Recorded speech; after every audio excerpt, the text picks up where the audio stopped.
ये कबीर साहब की आज्ञा है। पछा पछी के खेल में सब जग रहा भुलान, निर्भय होय के हरि भजे सोई संत सुजान।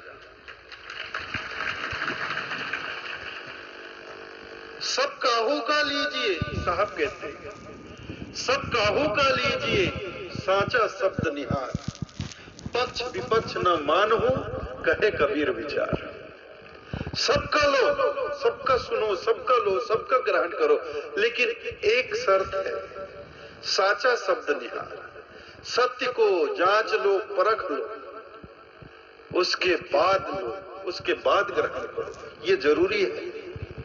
साहब तो अपने वचनों के लिए भी कहते हैं, हम कबीर पंथी हैं, सदगुरु कबीर के शरण में हैं। इसका मतलब ये नहीं कि साहब कुछ भी कह रहे हैं, सदगुरु कबीर कुछ भी कह रहे हैं, उसे हम आंख मूंदकर अंधे की तरह ग्रहण कर ले, मान ले। अंधश्रद्धा पर साहब विश्वास नहीं करते और अंधश्रद्धालु किसी को बनाना भी नहीं चाहते।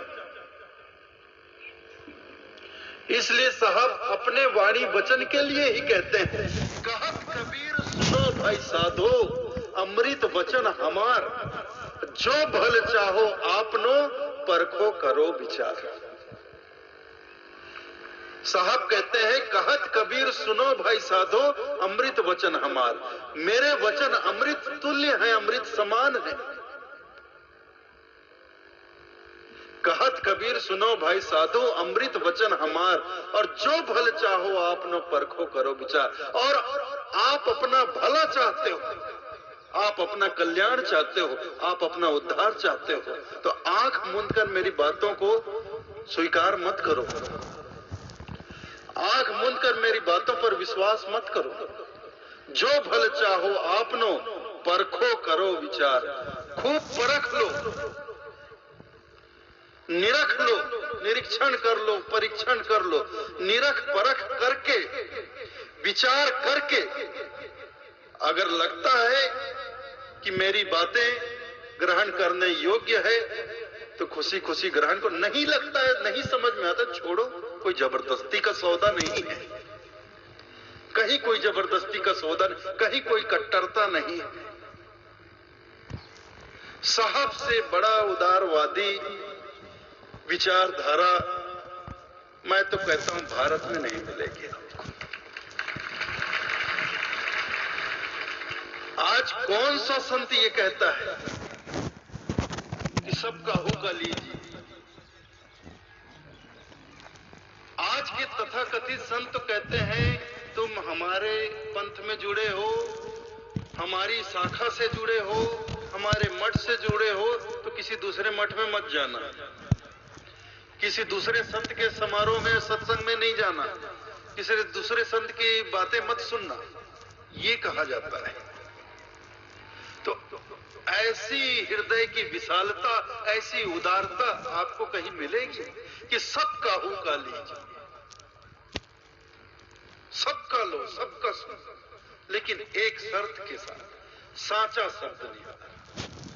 सत्य को निरख कर, परख कर, विचार करके आप ग्रहण करिए। तो ये कबीर पंथ, ये कबीर पंथ का सिद्धांत है, और इसी सिद्धांत को लेकर हमें और आपको साहब के बतलाए हुए मार्ग पर चलना है। चलना है मतलब अभी ये 4 किलोमीटर चले इस तरह का चलना नहीं, ये तो अलग ही चलना फिरना है। चलने का मतलब है कि हमारा यह जो जीवन है, हमारा जीवन हमारे सदगुरु के आज्ञा अनुरूप होना चाहिए। गुरु को सर पर राखिए, वो तो सदगुरु हैं, परम सदगुरु हैं। गुरु को सिर पर राखिए, चलिए आज्ञा माही, कहे कबीरता जीव को 3 लोक भय नाहीं। अगर साहब को आपने सदगुरु माना है, अपना सदगुरु माना है, तो उनको सिरोधारी, गुरु को सिर पर रखने का मतलब क्या है कि गुरु को उठा के सिर पे बैठा लो? और एक गुरु के 100 शिष्य हुए तो एक बिठा लेगा, तो बाकी 99 किसे बिठाएंगे सिर पे?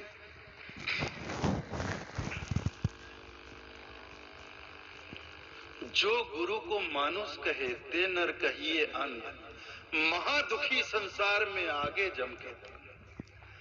आप गुरु को कभी मनुष्य रूप में, देह रूप में मत देखना। किसी व्यक्ति का शरीर गुरु नहीं होता और किसी व्यक्ति का शरीर चेला नहीं होता है। इस बात को हमेशा ध्यान रखिएगा। किसी व्यक्ति का शरीर गुरु नहीं होता है, किसी व्यक्ति का शरीर चेला नहीं होता है। साहब ने स्पष्ट कहा, दीपक है तो घट उजियारा, ज्ञान गुरु मन चेला है, जाको सूझ परे ते मानुष, ना तो माटी ढेला है।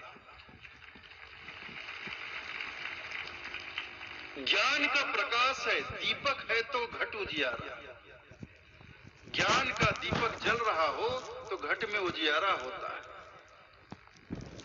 ज्ञान गुरु मन चेला, ज्ञान ही एक व्यक्ति का ज्ञान गुरु होता है और दूसरे व्यक्ति का मन चेला होता है। क्योंकि मन ही तो वो शैतान है जो इस जीव को संसार में भटकाता है। शरीर को चेला बना दिए लेकिन मन चेला नहीं बना, मन गुरु के शरण में समर्पित नहीं हुआ, तो वो तो भटकता रहेगा और अपने साथ जीव को भी भटकाता रहेगा। गुरु शरण में आने के बाद भी वह जीव को संसार में ही भटकाता रहेगा।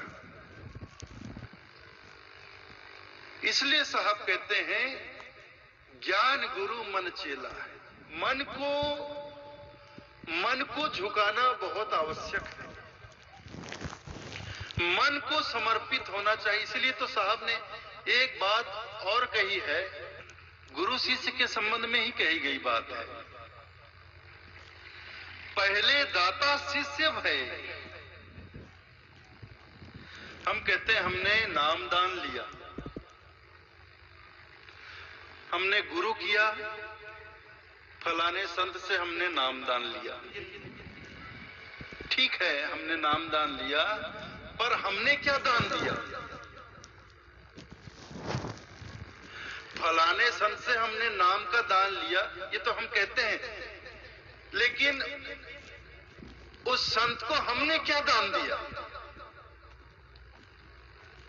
नारियल, रुपया, फल, फूल, मिठाई, ये दान किया। रुपया, पैसा, धन संपत्ति, ये दान देकर हम नाम ले रहे हैं। फिर तो साहिब की बात कहनी पड़ेगी। बूढ़ा वंश कबीर का उपजा पूत कमाल, और राम नाम को बेचकर घर ले आया माल। ठीक बात है, जो संत गुरु होते हैं, साधु गुरु होते हैं, वो नाम का दान करते हैं। दान, यहां खरीदी बिक्री नहीं हो रही है, यहां दान की बात है। दान देना हमारे देश की एक बड़ी परंपरा है, और हम दान देना चाहें, दान देकर हम दानी बन जाते हैं, दान देने का पुण्य कमाते हैं। हम दान देना चाहें लेकिन कोई दान लेने को तैयार ही ना हो, तो हम दान दक्षिणा का पुण्य कैसे कमाएंगे फिर? तो दान देने वाले से दान लेने वाला बड़ा होता है। इसलिए हमारे देश में ये परंपरा है कि जब किसी को दान दो और वो आपका दान ग्रहण कर ले, तो आप उसे धन्यवाद जरूर देना। उसने आपका दान ग्रहण किया तभी आप दानी बने, उसने आपका दान कबूल किया तभी आपको दान देने का पुण्य प्राप्त हुआ। अगर उसने आपका दान ग्रहण नहीं किया होता तो ये पुण्य आपको कभी नहीं मिलता।